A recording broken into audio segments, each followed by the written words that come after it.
ప్రియమైన క్రైస్తవ హైందవ ముస్లిం సోదరులకు నాకు నమస్సుమాంజలి. ప్రతి ఒక్కరు కూడా ఈ లైవ్కి అటెండ్ కాండి, ఎందుకంటే చాలా ముఖ్యమైనటువంటి విషయం మాట్లాడడానికి లైవ్లోకి వచ్చాను. ఏంటంటే మొన్నటి రోజున నాకు లైవ్కి వెళ్ళడం కుదరలేదు, పాస్టర్ యూనుస్ పాల్ గారు లైవ్లోకి వెళ్ళడం కుదరలేదు. అంటే ఆ రోజు టీడీపీ అధికార ప్రతినిధి, అదేవిధంగా ఇతను రాజేష్ మహాసేన, పూర్వంలో ఇతను ఒక దళిత సంఘం తరపున, అదేవిధంగా ఒక క్రైస్తవ సంఘం తరపున ఛానల్ పెట్టడం అనేది జరిగింది. పూర్వంలో చాలా పోరాటం చేసిన వ్యక్తి, ఉద్యమాలు చేసినటువంటి వ్యక్తి, చాలా నిరసనలు కూడా చేసినటువంటి వ్యక్తి ఈ యొక్క రాజేష్ మహాసేన. ఏ విధంగా అంటే క్రైస్తవుల తరపున ఏదైనా అన్యాయం జరిగినా, లేదు దళితుల తరపున ఏదైనా అన్యాయం జరిగినా ఇతను చాలా కరాఖండిగా ఖండించేటువంటి ఒక వ్యక్తి. చాలా మంచిగా మాట్లాడి ఎవరికి లేనటువంటి జ్ఞానము దేవుడు అతనికి అనుగ్రహించాడు. అయినప్పటికీ చాలా జ్ఞానవంతులైనప్పటికీ కూడా ముందు ఈ రోజులలో ఏదో అంటారు కదా, ఆశ అనేది ఉంటుంది కాబట్టి, కోరికలు అపరిమితం కాబట్టి అతనికి రాజకీయాల్లో వెళ్ళాలని అతనికి అనిపించిందో, లేదు అతన్ని మంచి పేరు ప్రఖ్యాతి కలిగినటువంటి వ్యక్తి కదా, అందుకని అతన్ని పార్టీ వారు తీసుకోవడం జరిగిందో, ఇంతకేదో జరిగింది. అయితే జరిగినప్పటికీ కూడా మంచిది, అతని పార్టీలోకి వెళ్ళడం మంచిది. అతను ఇంకా ముందుకు వెళ్ళాలని, మంచి గొప్ప నాయకుడు కావాలని కూడా నా యొక్క ఆశ. మంచి ప్రజలను పాలించేటువంటి, నీతి న్యాయాన్ని అనుసరించేటువంటి నాయకుడుగా దేవుడు అతన్ని ఆశీర్వదించాలని నా ప్రార్థనలు ఎప్పుడు కూడా అతనికి ఉంటాయి. కానీ మొన్నటి రోజున లైవ్లోకి వెళ్ళడం కుదరలేదని చెప్పాను కదా, నాకు కుదరలేదు. అదేవిధంగా నిన్నటి రోజున యూనుస్ పాల్ గారి లైవ్లోకి నేను అటెండ్ అయ్యాను. ఏంటంటే మొన్నటి రోజు జరిగినటువంటి చర్చ్ గురించి, దాని గురించి ఏదైనా కొద్దిగా ఏదైనా ఉంటే మాట్లాడుకుందాం రాండి అని యూనుస్ పాల్ గారు లైవ్ పెట్టడం జరిగింది. అటెండ్ అయ్యాను. లైవ్ స్టార్టింగ్లో నన్ను యూనుస్ పాల్ గారు పిలిచారు, వెళ్ళాను, బాగానే ఉంది. పెద్దలందరూ కూడా మాట్లాడిన తర్వాత నాకు కూడా అవకాశం ఇచ్చారు, నేను మాట్లాడాను. నేను మాట్లాడేటప్పుడు ఒక విషయం మీకు తెలియజేసిన తర్వాత ఇతని గురించి నేను మాట్లాడేటప్పుడు నేనేం మాట్లాడానంటే, అతను మొన్నటి రోజున లైవ్లో రాజేష్ మహాసేన క్రైస్తవ పెద్దలందరూ కూడా అడుగుతున్నటువంటి ప్రతి ప్రశ్నకు సరైనటువంటి సమాధానం అతని దగ్గర నుండి రాలేదు. ఏ విధమైనటువంటి సమాధానం వచ్చిందంటే, ఏ కాడికి కూడా ప్రవీణ్ పగడాల గారిది యాక్సిడెంటే అని సమర్థించుకుంటా పోయారు.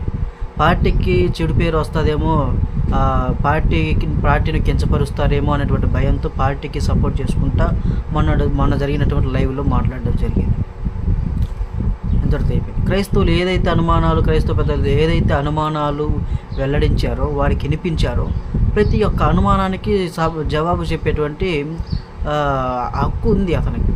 ఎందుకంటే ఒక అధికార ప్రతినిధి, అదేవిధంగా దళితుల పట్ల, క్రైస్తవుల పట్ల ఒక ఛానల్ పెట్టుకుని పోరాడుతున్నటువంటి వ్యక్తి కాబట్టి క్రైస్తవులకు ఉన్నటువంటి క్రైస్తవులకు ఉన్నటువంటి అనుమానాలను ప్రవీణ్ గారి మరణంలో అనుమానాలను తీర్చకపోవడం పక్కన పెట్టేసేసి, ఏదేదో అతను ఏదో మాట్లాడితే ఏదో కన్ఫ్యూజ్ అవుతారులే ప్రజలు, ఎట్టి గొర్రెలు అనుకుంటాలే, వీళ్ళు ఏది చెప్పినా కూడా వింటారులే అని అనుకున్నారు. కానీ క్రైస్తవులు వెట్టి గొర్రెలు కాదు కదా, మరి జ్ఞానం లేనటువంటి గొర్రెలు కాదు కదా. యేసుక్రీస్తు వారి చేతిలో చెక్కబడినటువంటి జ్ఞానవంతమైన దైవజనులు మొన్నటి లైవ్లో ఉన్నారు. మరి ఆ దైవజనులు ఏం అడగాలో, ఏ విధంగా అడగాలో, ఏ విధంగా ఆన్సర్ రాబట్టుకోవాలో వారికి అందరికీ కూడా తెలుసు. కానీ ఈ రాజేష్ మహాసేన అనేది ఏ ప్రశ్నకు కూడా సరైనటువంటి సమాధానం ఇవ్వలేదు. దాని గురించి నిన్నటి రోజున మేము మాట్లాడుకునేటప్పుడు నేను చెప్పాను, మొన్న జరిగిన దాని మీద మీ ఉద్దేశం, మీ యొక్క అభిప్రాయం ఏంటి అన్న తమ్ముడు అని అంటే నేను మాట్లాడాను. అన్న, అతను రాజేష్ మహాసేన అనే వ్యక్తి మీరందరూ కూడా చాలా ప్రశ్నలు అడిగారు. అడిగినప్పటికీ కూడా అతను ఏ జవాబు కూడా సరైన కదా, అసలు జవాబు సరిగా చెప్పలేదు. ఏ కాడికి అతను పార్టీకి అనుకూలంగానే మాట్లాడుతున్నారు, పార్టీకి బ్యాడ్ నేమ్ రాకుండా ఉన్నటువంటి పరిస్థితులలోనే అతను మాట్లాడుతున్నాడు. ఈ అధికార దాహంతో అతను ఏదన్నా అధికారం ఆ పార్టీలో ఇంకా ఉన్నత అధికారం పొందడానికి పార్టీ తరపున మాట్లాడుతున్నాడు. అతను ఏ విధంగా కూడా ఏ పరంగా కూడా క్రైస్తవుల తరపున మాట్లాడడం లేదు అని చెప్పాను. ఇంకొకటి, ఇతను పార్టీ పరంగా మాట్లాడితే పైన ఉన్నటువంటి పార్టీ అధినేతలు ఏదైనా పొగుడుతారేమో అన్నటువంటి ఉద్దేశంతో మాట్లాడుతున్నారు. ఉన్నతమైనటువంటి అధికారాన్ని ఇతనికి ఇస్తారేమో ఆ అధికార ఆశతో ఇతను మాట్లాడుతున్నాడు తప్ప క్రైస్తవుల తరపున కానీ ఇటువంటి పోరాటం ఇతను చేయలేదు. క్రైస్తవుల మీద బురద జల్లడమే ఇతను చేస్తున్నాడు కానీ ఇక ఏది కూడా ఇతను చేయట్లేదని నేను చెప్పాను. ఇందులో తప్పేమని ఉందండి? మీరే చెప్పండి. మనం మాట్లాడిన లైవ్లో, రాజేష్ గారు మాట్లాడిన లైవ్లో క్రైస్తవుల తరపున ఏది కూడా మాట్లాడడానికి సమాధానం చెప్పడానికి అతను ఇష్టపడలేదు. ఒక విషయం ఏంటంటే, క్రైస్తవుల మీద కేసులు పెడితే జైళ్ళల్లో వేస్తున్నారు. మరి మేము కూడా మా యేసుక్రీస్తు వారిని, మేరీ మాతను, బైబిల్ని కించపరుస్తూ అసభ్యకరమైన మాటలు మాట్లాడుతుంటే మరి వారి మీద కూడా కేసులు పెడుతున్నాయి, ఎఫ్ఐఆర్లు అవుతున్నాయి. అయినా కూడా వారిని కస్టడీలోకి తీసుకోవట్లేదు, వారిని అరెస్ట్ చేయట్లేదు. మీరు ఏదైనా దీని మీద చర్య తీసుకోండి అని క్రైస్తవ సమాజం అడిగింది. క్రైస్తవ పెద్దలు అతను రాజేష్ మహాసేన గారిని అడిగారు. అడిగినప్పుడు అతను ఏం చేయాలి? మీరు కూడా ఆపేస్తే బాగుండు అన్నట్టు.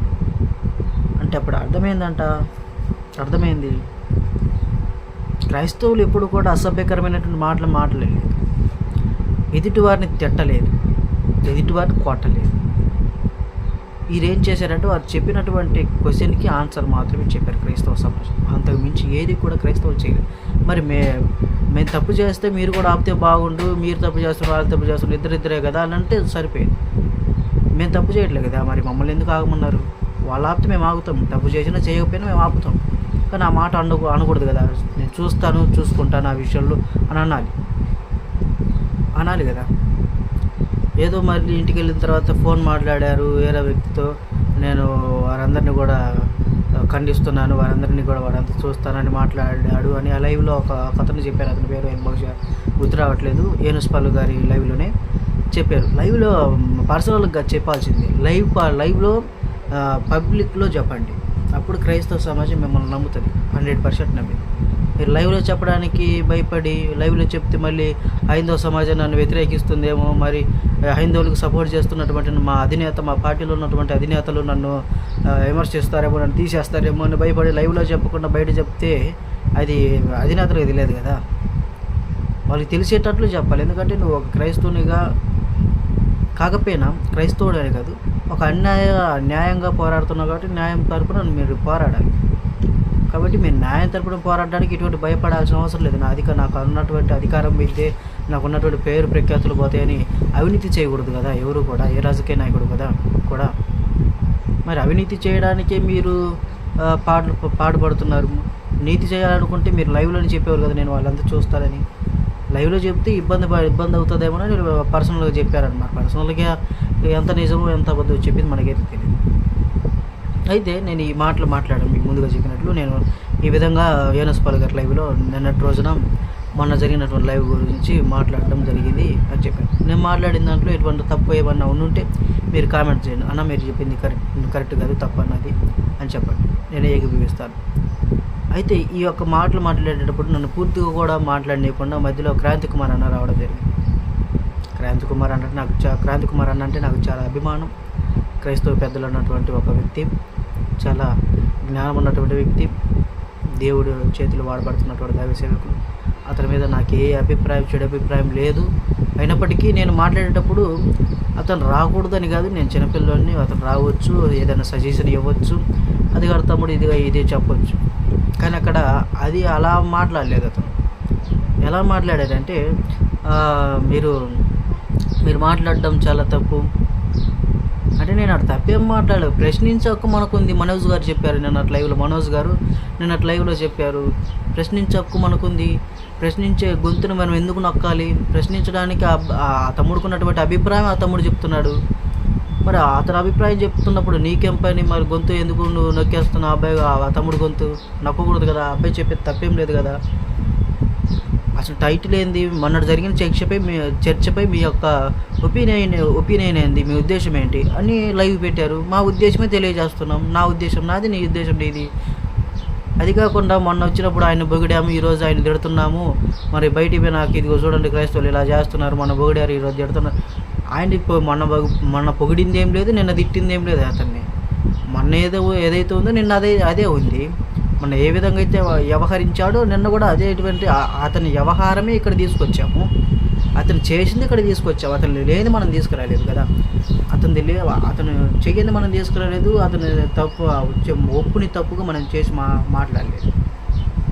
మనం మాట్లాడింది కరెక్టే, నేను మాట్లాడింది కరెక్టే. మీరు అర్థం చేసుకోవడంలో కొద్దిగా తేడా ఉంది. మీరు అర్థం చేసుకునే దాంట్లో కొద్దిగా తేడా ఉంది, అంతకు మించి ఏమీ లేదు. ఏమండి, నేను 100 మందికి నేను మెసేజ్ చెప్పేటువంటి వ్యక్తినండి క్రాంతి కుమార్ గారు. నేను బాగా మాట్లాడతాను కాబట్టి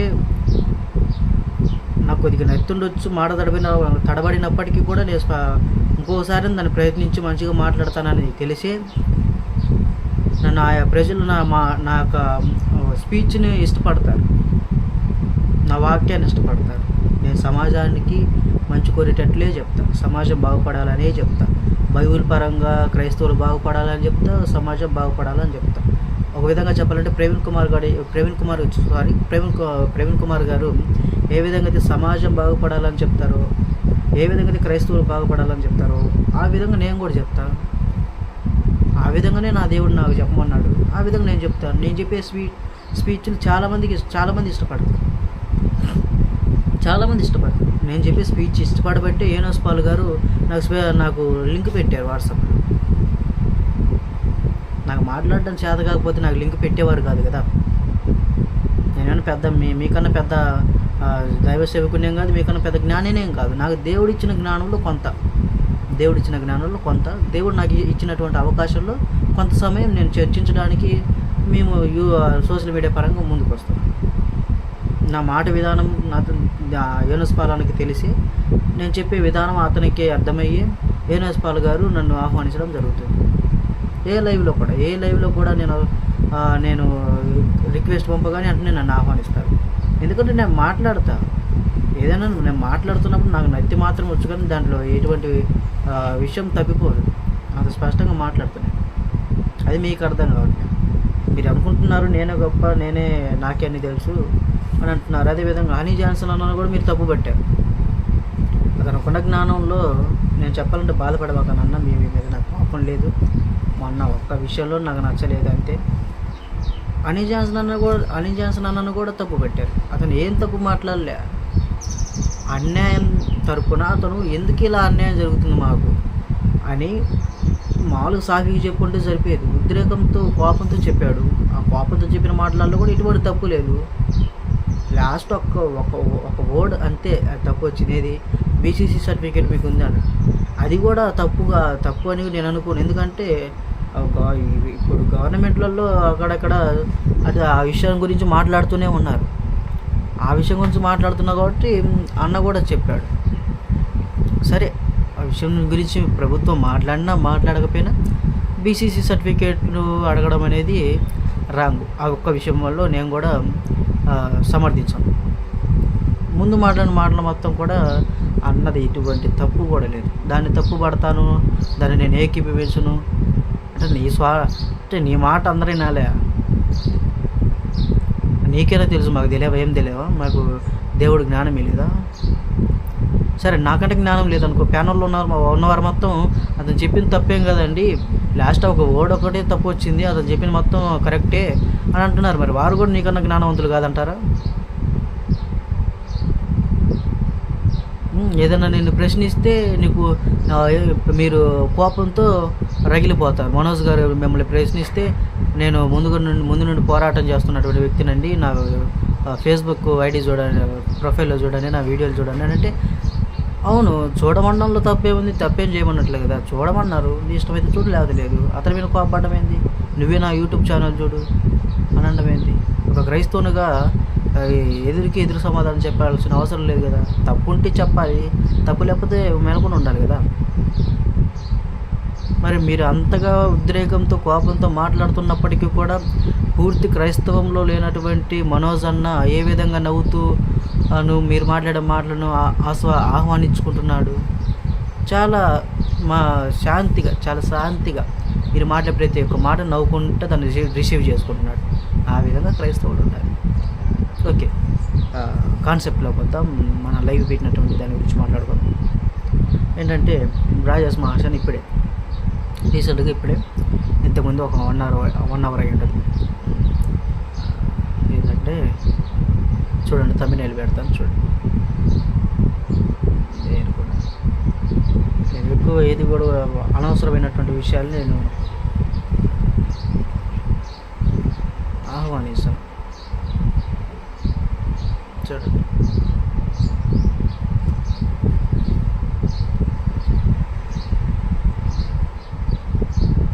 చర్చిలోకి ప్రవేశించిన కుల వివక్ష. చర్చిలోకి ప్రవేశించిన కుల వివక్ష. ఇతను పెట్టినటువంటి టైటిల్, మనం పెట్టినటువంటి టైటిల్ ఏంటంటే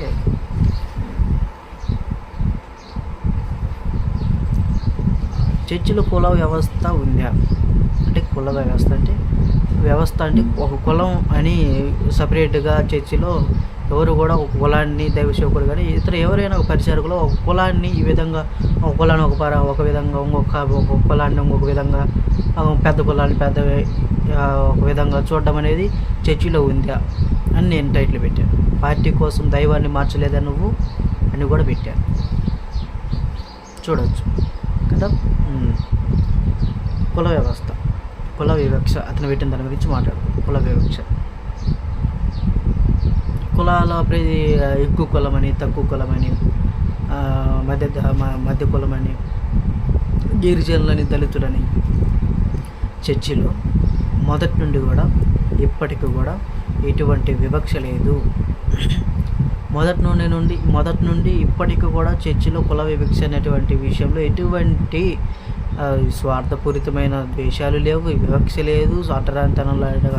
అంటరాని వాళ్ళు, మంచోళ్ళు, గొప్పోళ్ళు, పేరున్నోళ్ళు, పేరు లేనోళ్ళు, మీరు తాగకూడదు, మేము తాగొచ్చు, మీరు బైబిల్ చదవకూడదు, మీరు బైబిల్ చదవచ్చు, మీరు వాక్యం చెప్పకూడదు, మీరు వాక్యం చెప్పవచ్చు అని ఒక కులానికి ఇంకొక కులానికి మేము తేడాలు ఏమి తీసుకురాలే. ఏ కులం వచ్చినా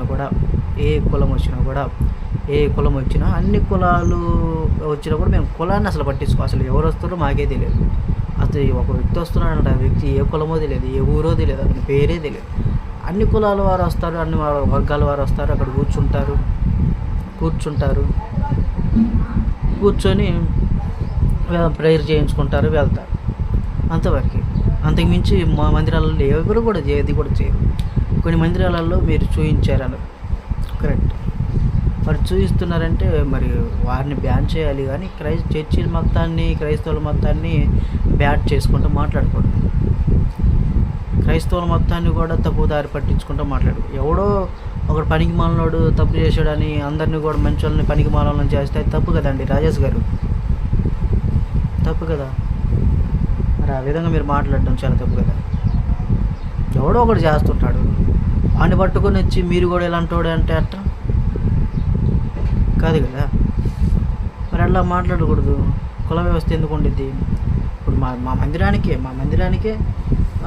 హిందువులు వస్తారు, ముస్లిమ్స్ వస్తారు, క్రైస్తవులు వస్తారు, దళితులు వస్తారు, అందరూ వస్తారు. మరి ప్రత్యేకంగా ఇతను దళితుడు, లేదంటే ఇతను ఎస్సీ, ఎస్టీ, ఓసీ, బీసీ ప్రత్యేకంగా ఒక వ్యక్తిని చూడగానే ఆ వ్యక్తి బీసీ అని మేము చెప్పలేము. ఎందుకంటే ఆ వ్యక్తి గురించి వివరాలన్నీ మాకు అనవసరం. అతను మందిరానికి వచ్చాడు, ఏదో సమస్య గుండా వచ్చారు, సమస్య కోసం ప్రార్థన చేయించుకుంటారు, వెళ్ళిపోతారు. ప్రార్థన చేసేటప్పుడు మీ కులం ఏంది అని అనగానే అతను మా కులం ఈ కులం పాలెం కులం అంటే మిమ్మల్ని మేము అంటకూడదు, మిమ్మల్ని మేము తాగకూడదు అని మేము పక్క పంపేవాం. కుల వ్యవస్థ క్రైస్తవంలో ఉండదు. కుల వ్యవస్థ తీసుకొచ్చింది ఆర్యులు, అర్థమవుతుందా? కుల వ్యవస్థ తీసుకొచ్చింది ఆర్య సమాజం. 1500 సంవత్సరాలు బీసీలో ఎక్కడి నుండి వలస వచ్చినటువంటి ఆర్యులు కుల వ్యవస్థ తీసుకొచ్చారు. ఏది కటింగ్ చేసే వాళ్ళకి మంగళవాళ్ళని, కొండలు చేసే వాళ్ళకి కుమ్మరోళ్ళని, ఇంకా చాలామంది మన ఎస్సీలు ఎట్టొచ్చారంటే కొంతమంది శూద్రులలో కొంతమంది ఈ యొక్క ఆర్యులకు భయపడి దూరంగా ఊరి చివరికి పోయి బ్రతకడం మొదలుపెట్టారు. అప్పటి నుండి ఎస్సీలు అనేవారు వాళ్ళకి భయపడి దూరంగా వెళ్ళిపోవడం వల్ల ఈ విధంగా వాళ్ళు ఊరి చివర ఉండడం, వాళ్ళు ఊరి చివర ఉండేవాళ్ళని ఎస్సీలు అనడం, ఈ విధంగా పేరు వచ్చింది. అంటరాని వారిగా ఆర్యులు ఎస్సీలను చూశారు. అర్థమవుతుందా? మరి నాకు తెలిసినంత కూడా మీకు తెలియదు, ఎందుకు మీరు లైవ్లో చెప్పలేకపోయారు?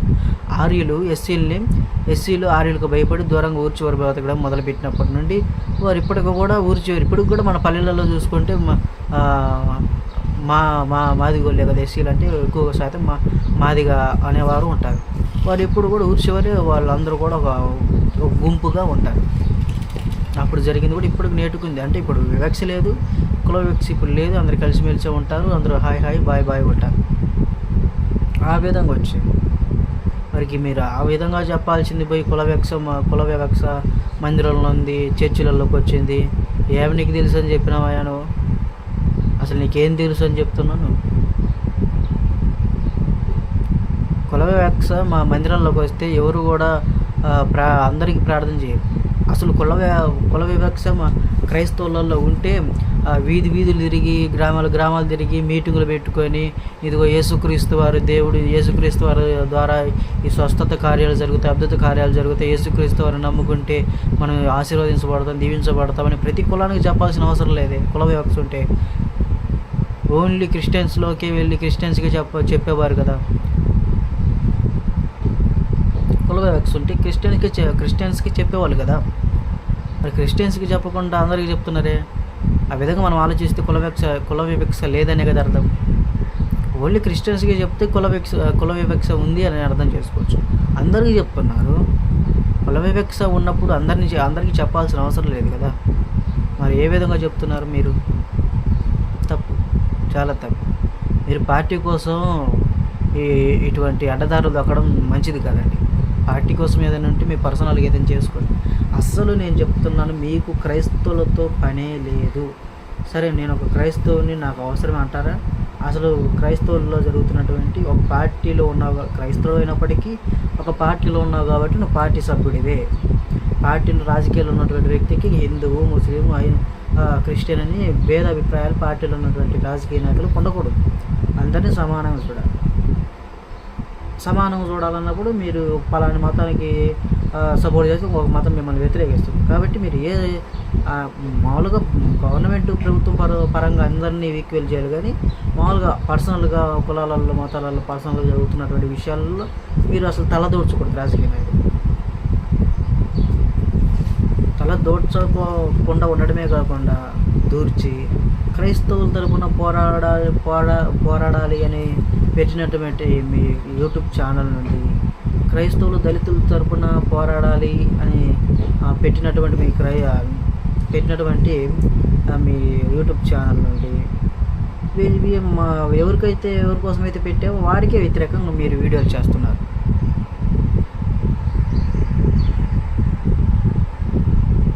కాబట్టి రాజేష్ మహాసేన గారు, మీరు ఇప్పటికైనా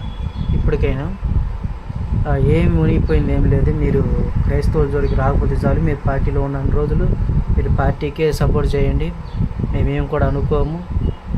కాకపోతే మమ్మల్ని క్రైస్తవుల్ని చెడుగా అయితే మాట్లాడద్దు. అది మా రిక్వెస్ట్ అండి. మా రిక్వెస్ట్ని మన్నించి మీరు ఆస్వాదించాలని, దాన్ని ఆహ్వానించాలని కోరుతున్నాను. దయచేసి క్రైస్తవుల జోలికి రావద్దు. క్రైస్తవుల తరపున ఏదైనా జరిగినా కూడా మీరు దాని గురించి మాట్లాడాల్సిన అవసరం లేదు.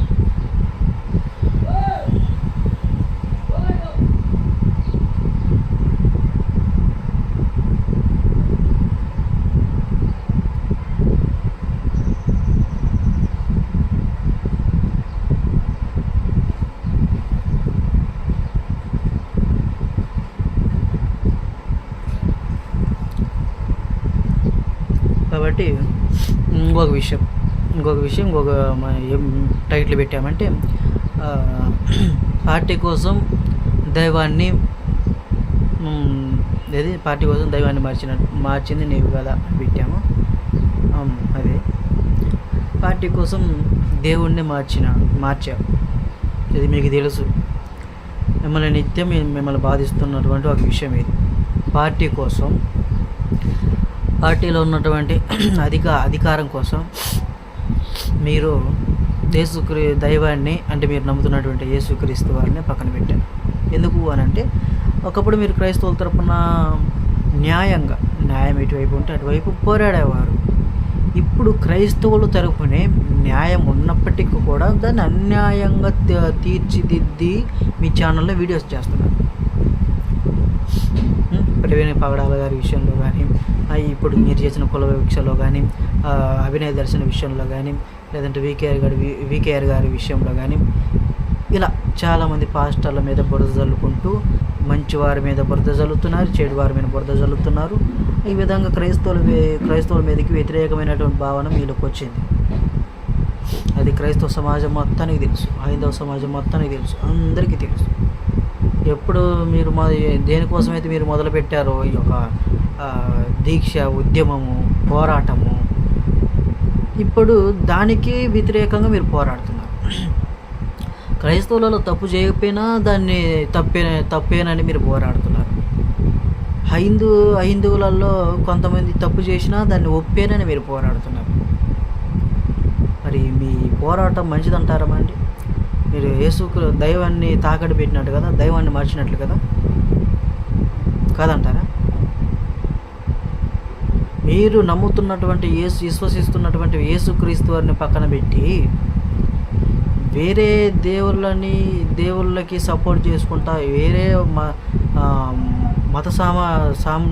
మత క్రోధములు రేపుతున్నటువంటి ఉన్మాదులకి సపోర్ట్ చేసుకుంటూ మీరు మాట్లాడడం అనేది సరైనదే. ఒక రాజకీయ నాయకుడు కూడా ఉన్నప్పుడు అన్ని మతాన్ని సమర్థించాలి, అది తప్పు. కానీ నీవు నమ్ముతున్నటువంటి మార్గాన్ని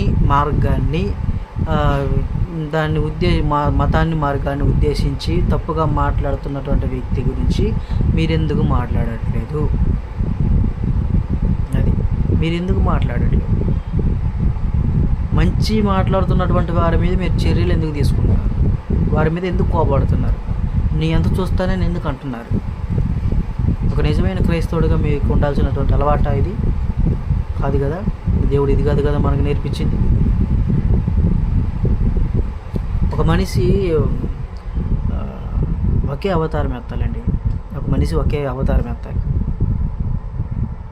ఊసర వెళ్ళేలాగా ఆడొక అవతారం, వీడొక అవతారం, ఇంకొక అవతారం, ఇట్లా అవతారాలు ఎత్తి శవాల మీద రాజకీయాలు చేసుకొని అధికార మోహంతో తప్పును ఒప్పు చేసి న్యాయాన్ని అన్యాయం చేసి మాట్లాడడం అనేది చాలా తప్పు. అట్లా మాట్లాడకూడదు కదా. లేచిన కానుండి రాధ మనోహర్ దాసే అనుకుంటుంటే లేచిన కానుండి మీకు కూడా అదే పని అయిపోయింది. ఏదైతే దేనికోసమైతే పోరాడాలనుకున్నారో దానికి వ్యతిరేకంగా ఈ విధంగా చూసుకుంటే రాధా మనోహర్ దాస్ కన్నా మీకన్నా రాధా మనోహర్ దాస్ కొద్దిగా నయం అనిపిస్తుంది. ఎందుకంటే అతను ఏదైనా మాట్లాడినా అతను దేకేవాడు ఎవరు లేడు.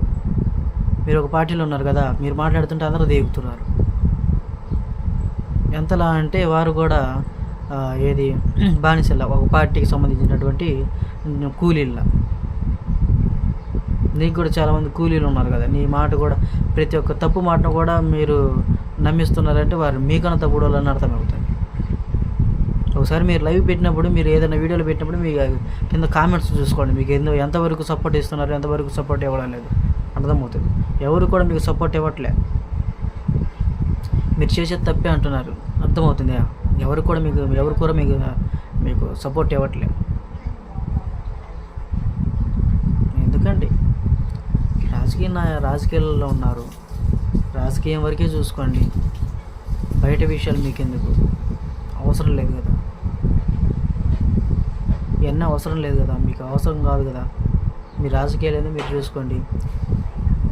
ఇప్పుడు మీ బాధ ఏంటంటే, అసలు మీ పూర్తి ప్రెజర్ ఎక్కడుంది అని అంటే, క్రైస్తవులకి వ్యతిరేకమైనటువంటి పార్టీ ఇప్పుడు ఆంధ్రప్రదేశ్ రాష్ట్రంలో చలామణి అవుతుంది. పూర్తి క్రైస్తవులకు వ్యతిరేకంగా ఉన్నటువంటి పార్టీ ఇప్పుడు ఆంధ్రప్రదేశ్లో చలామణి అవుతుంది. వారికి క్రైస్తవులు అంటే పడరు, క్రైస్తవ్యం అంటే పడదు. సీఎం కానీ, డిప్యూటీ సీఎం కానీ, ఆయా మంత్రులకు కానీ నేనేం తప్పు మాట్లాడట్లేదు. ఎన్ని ఉపద్రవాలు రాని, ఎన్ని సమస్యలు రాని, ఎన్ని కష్టాలు రాని, ఎన్ని నష్టాలు రాని, నా మీదకి ఎన్నైనా వచ్చినా కూడా దేవుడికి అప్పగిస్తున్నాను. దేవుడు నా యందు నుండి నా ఎదుట ఉండి యుద్ధం చేసేవాడు. ఈ యుద్ధం యెహోవాది. నాకు ఏ పార్టీ నేతల నుండి వార్నింగ్ వచ్చినా, ఏ కులం నుండి వార్నింగ్ వచ్చినా, ఏ మతం నుండి మా వార్నింగ్ వచ్చినా నా దేవుడే దాన్ని తప్పిస్తాడు. అయితే సీఎం కానీ డిప్యూటీ సీఎం కానీ పూర్తి క్రైస్తవులకు వ్యతిరేకులు. వాళ్ళు క్రైస్తవ్యాన్ని ఇష్టపడేవారు కాదు. ఏదో రాజకీయాల కోసం అక్కడికి వెళ్ళి బైబిల్ పట్టుకొని ఆడికి వెళ్ళి దండం పెట్టడం అనేది చేస్తున్నారులే. కానీ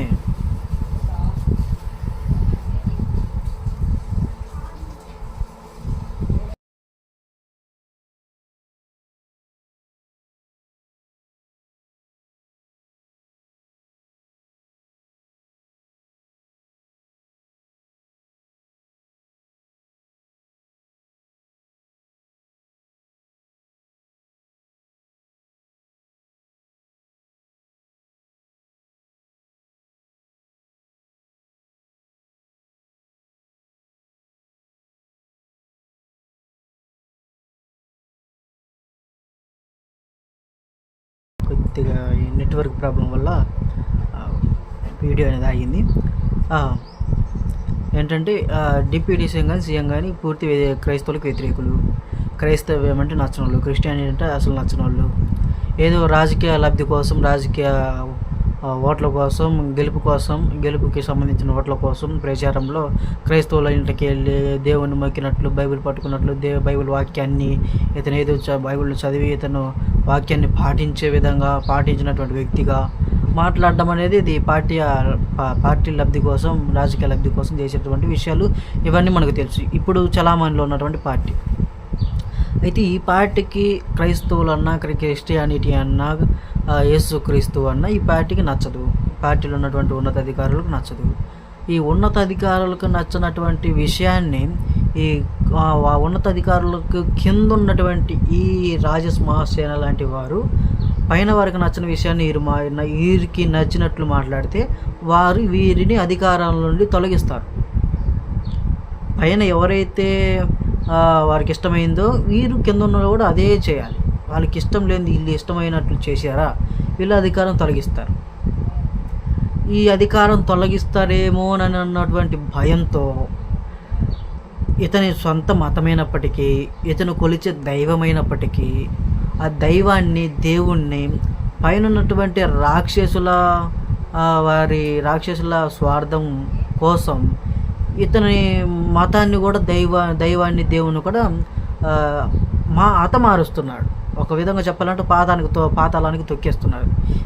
ఉదాహరణకు దాన్ని ఏమంటారు, వేరే ఒకరి కోసం తన సొంత తల్లినే చంపుకున్నట్లు ఇప్పుడు మనకు రీసెంట్గా ఒకటి జరిగింది. తన ప్రియుడి కోసము తన కన్ను పిల్లలను ముగ్గురిని కూడా విషయం పెట్టి చంపినటువంటి తల్లి ఉంది కదా, అది క్లియర్గా ఇతనికి సెట్ అయింది. అర్థమవుతుందని క్లియర్గా ఇతనికి సెట్ అయింది.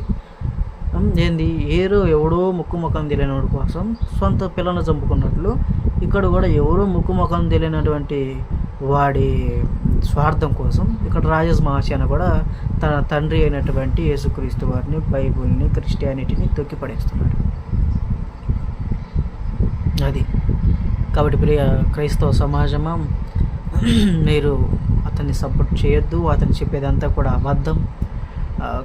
ఏ విధంగా మన అందరం కూడా చూస్తూనే ఉన్నాం. ప్రవీణ్ పగడాల గారి విషయంలో, అతని కేసు విషయంలో ఎంతగా తప్పుదారి పట్టించారో దాంట్లో ముఖ్య పాత్ర రాజేష్ గారికి ఉంది.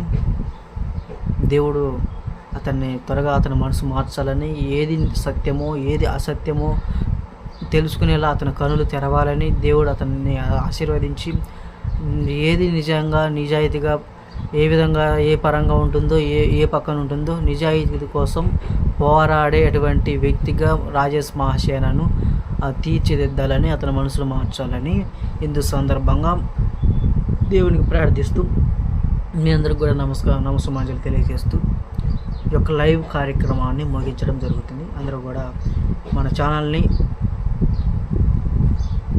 ప్రతి ఒక్కరికి షేర్ చేయండి, సబ్స్క్రైబ్ చేసుకోండి, లైక్ చేయండి. మన ఛానల్ని ఆదరిస్తారని ప్రతి ఒక్కరికి కూడా తెలియజేస్తూ ఈ యొక్క లైవ్ కార్యక్రమాన్ని ముగిస్తూ ఉన్నాను. అందరూ కూడా ప్రైజ్ లాడండి.